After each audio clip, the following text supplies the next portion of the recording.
I think the impeachment defense team would have an opportunity to do this during the impeachment proceedings, but in my opinion, we don't have to rely on his criminal record to discredit Madriaga. The evidence is clear that he has no connection to the vice president, and the testimony, his allegations against the vice president are false.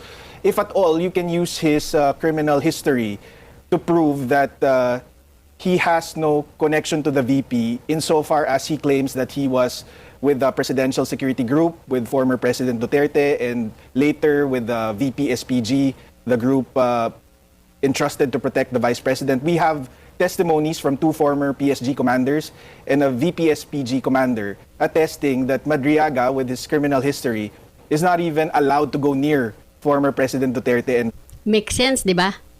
Di ba? May record siya eh. Paano siya nakakalapit doon? But anyway, mga kababayan, kahit anong sabihin man natin, kung sinong magagaling ang gagamitin nila dyan, itong Committee on Justice, at yung mga gusto talagang atat na atat magpa-impeach kay VP Sara, pakikinggan nila yung mga walang kaso, walang issues, mga nagsilbi sa bayan, siguro ang pakikinggan nila, iyon pa rin, si Madriaga, kasi nga po, wala na eh.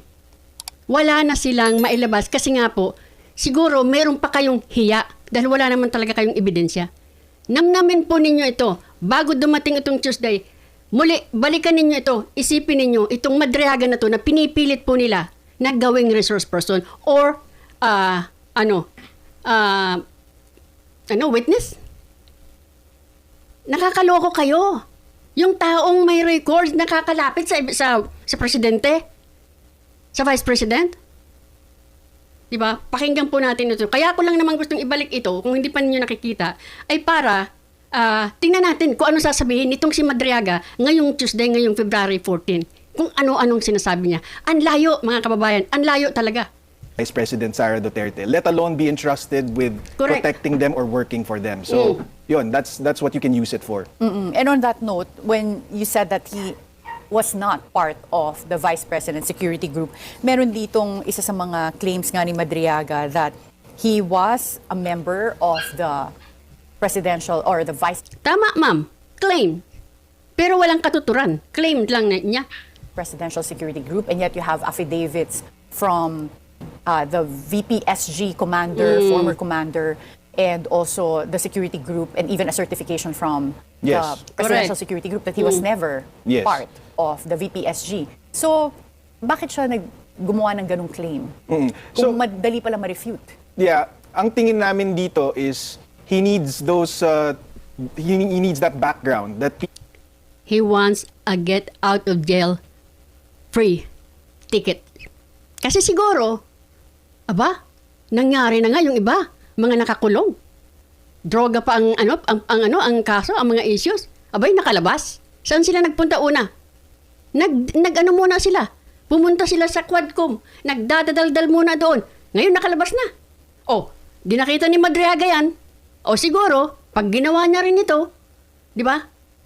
Makakakuha siya ng get out of jail free ticket. What else?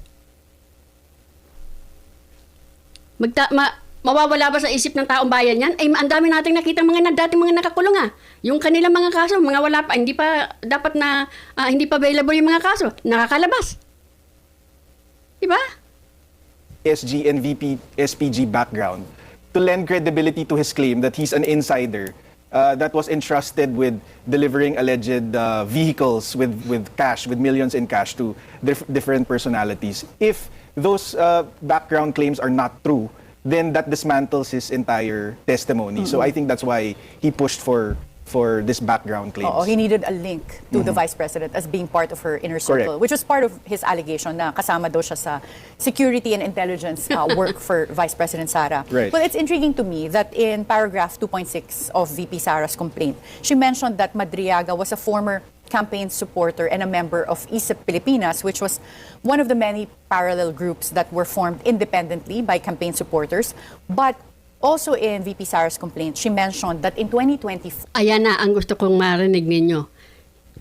Si VP Sara daw po, noong 2024, pakinggan nyo. she received information that there was an assassination plot against her by a Madriaga kidnap for ransom group. And they later found out that the Madriaga in that kidnap for ransom group is the same Ramil Madriaga that now is testifying against her. Now, ano na?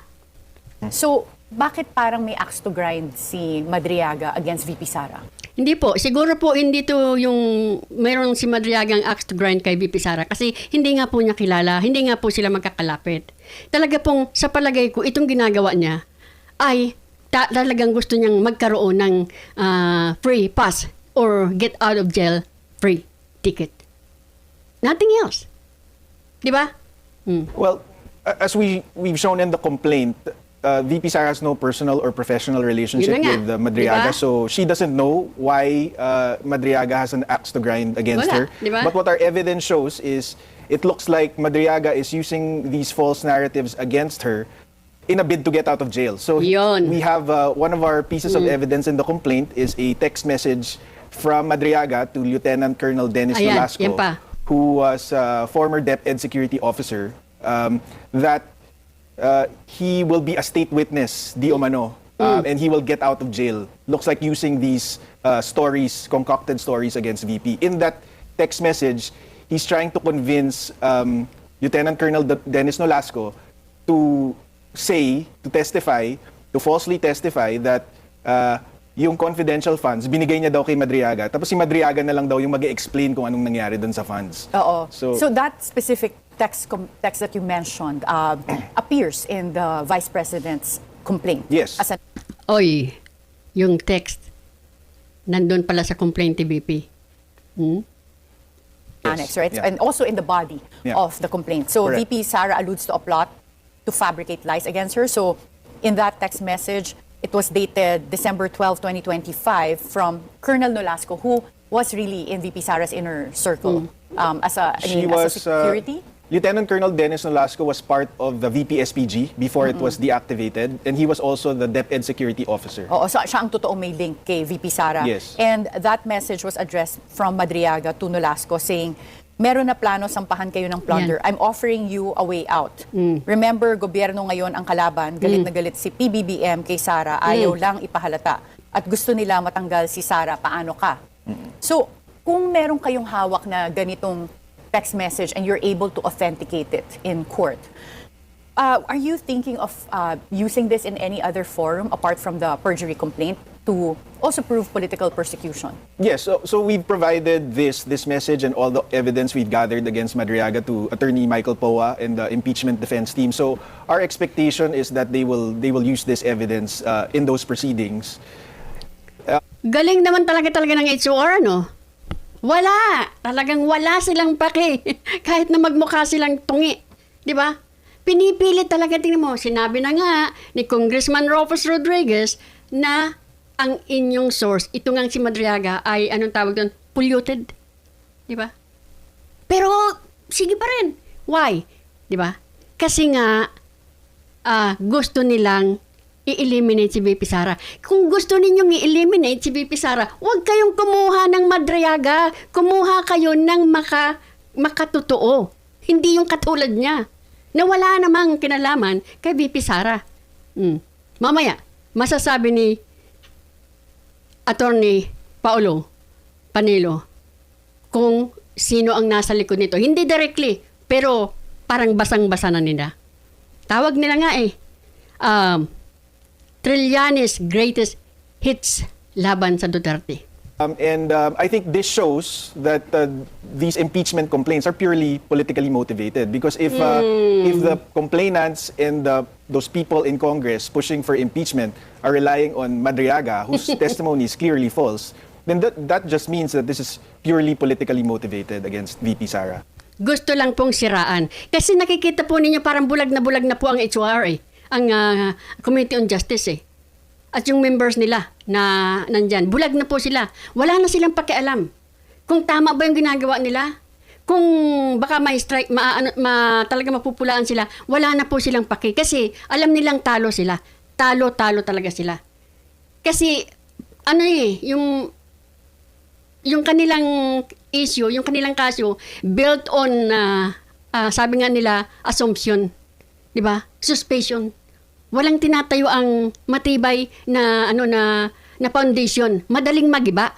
Kasi gawa lang po nila, ni-recycle nila. Ngayon, kung sino-sino na lang ang gustong hilahin para dalahin sa HOR, iisa lang ang target, mga kababayan. Sirain ang pangalan ni VP Sara. Kaya ngayon po, alam na natin ang ginagawa nila, kaya nila tinatanggap itong si Madriaga. Pati nga yung isa pa yung babae, di ba, na nagsabing tumanggap ng envelope. Yung pong kanilang mga pinagkukuhaan ay madaling magiba. Sabi nitong si Luestro, wala pa raw po silang ebidensya or documentation pagdating po sa confidential fund, manghihingi pa lang sila sa COA. Wala pa rin daw po silang mga ebidensya pagdating daw po sa ill-gotten wealth kasi ang ebidensya lang nila, ang nasa kanila lang ay yung manifestation daw po ni Redon. Wala talaga. So, kumbaga, magbibintang sila. Pagkatapos nilang ibintang, ayun, ipaano natin, ipasupina natin yung mga supporting evidence dito sa ibinintang natin. Ganon ang ginagawa nila. Tama ba yun? Sa tingin nila, ang tatanga ng mga abogado, sa tingin nila, walang makakapuna.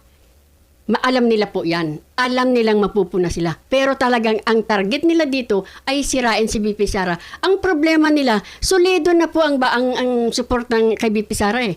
Alam na rin namin kung ano sasabihin ninyo dyan eh. Sisiraan ninyo.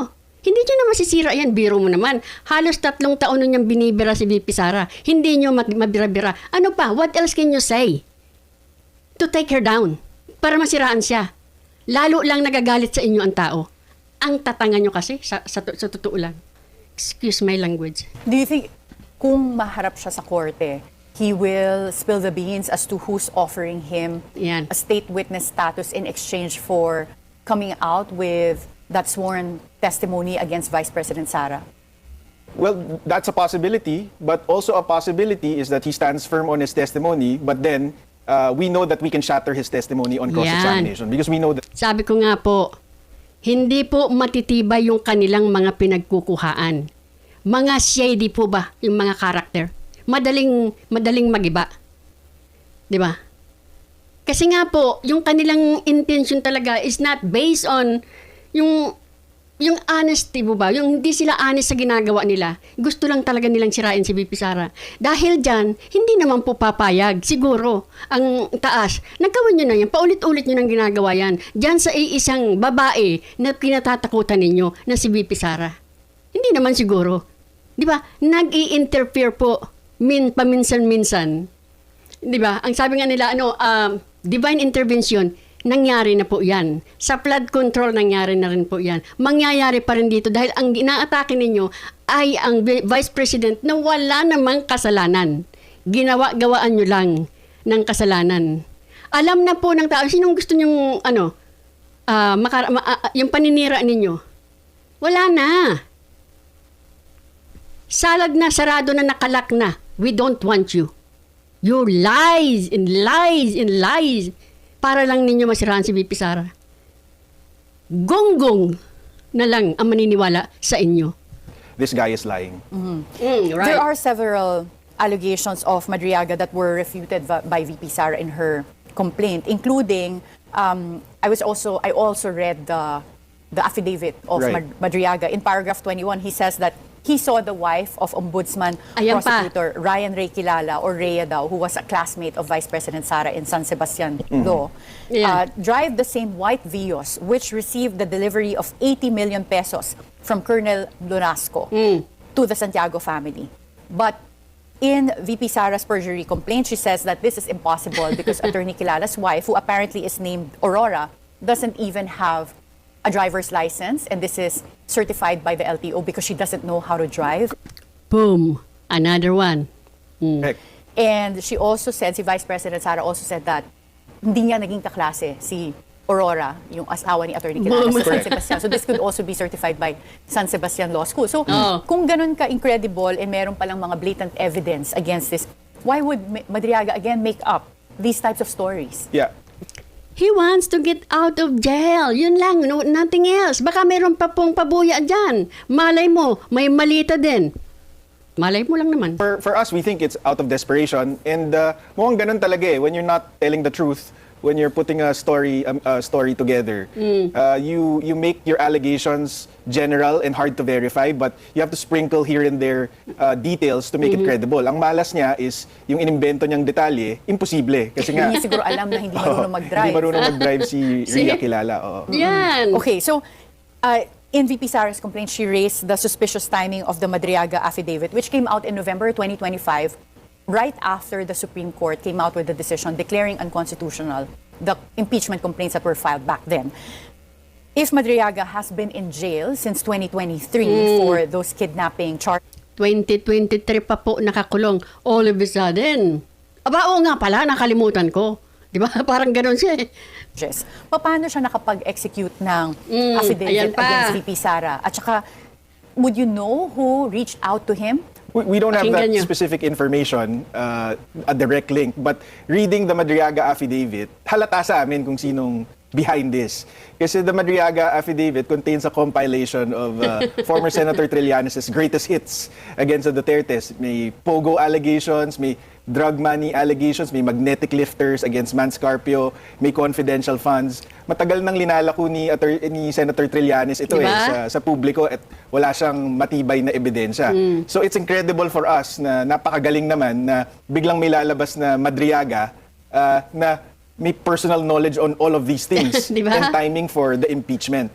So, you know, Attorney Karen, being a lawyer, you would know that it's difficult to find one solitary witness that has personal knowledge for Sa all lahat, of diba? everything that you need to prove in a case. And in fact, on our side, we needed 7 witnesses just to definitively prove na hindi magkakilala si VP Sara and si Madriaga. So, yun ang nakikita namin behind this. And that's why also, at the end of the day, si Madriaga lang talagang makaka-confirm kung sino yung handlers niya. And that's also why we've said before, just last week, na itong alleged death threats and bribery claims kay Madriaga, VP Sara has nothing to do with that because, one, we want him alive and well because he's the only one who can admit that he made up. Grabe po sila, ano? Talagang pinagpupursigahan talaga nilang gawa ng mga ng usap-usap. Biro mo, may nagtatangka daw kay Madriaga